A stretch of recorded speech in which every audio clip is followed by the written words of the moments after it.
Diarrhoea হয়ে গেছিল ছেলের একদম ৪ দিন হসপিটালে ভর্তি ছিলাম।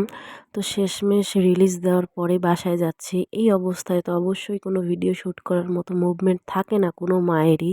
সেটা আপনারা সবাই জানেন, বুঝেন। আমি পেজে অ্যাক্টিভও ছিলাম না। আমার বাচ্চাটা অনেক কষ্ট করছে। ওর এত পরিমাণে ডায়রিয়া বেড়ে গেছে, এটা সিজনাল প্রবলেম বলা চলে যে শীতে এই রোগটা বেশি বাড়ে। আমি কখনোই ওকে স্ক্রিন টাইম দেই না। কিন্তু ওকে একটু শান্ত রাখার জন্য আমি ফোন দিছিলাম। কিছু করার নাই। এখন আস্তে, আস্তে ওটা সরাই ফেলবো। ওর চোখ মুখ পুরাটাই ফুলে গেছিল কারণ স্যালাইন চলছে। হাতে ক্যানুলা পরা ছিল।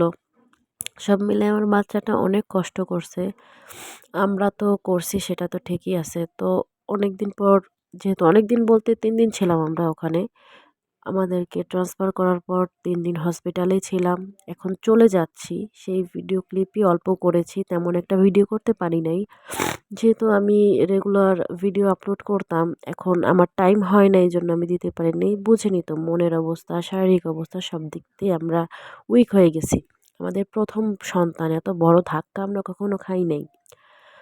যাক আলহামদুলিল্লাহ, আমার ছেলে যে এখন সুস্থ, আমরা যে বাসায় ফিরতে পেরেছি এত কম সময়ে, এটা আমরা কখনো ভাবতেই পারিনি। যে আল্লাহর কাছে লাখ লাখ কোটি কোটি শুকরিয়া যে আমার ছেলে অনেক দ্রুত রিকভার করে ফেলছে। এখন যে ট্রিটমেন্টগুলা আছে, আই মিন ডায়রিয়া, বমির, এগুলা বাসায় বসে করানো পসিবল। বাচ্চাদেরকে এই শীতে কেয়ারফুল রাখার থেকে বড় ব্যাপার আর কিছুই হতে পারে না। আমিও যথেষ্ট কেয়ারেই রেখেছি, কিন্তু কেন যে এরকম হয়ে গেল আমি নিজেও বুঝতে পারি নাই। মা হিসেবে মাঝে মধ্যে খুব খারাপ লাগে যে আমি আসলে কি ভালো মা হইতে পারলাম নাকি।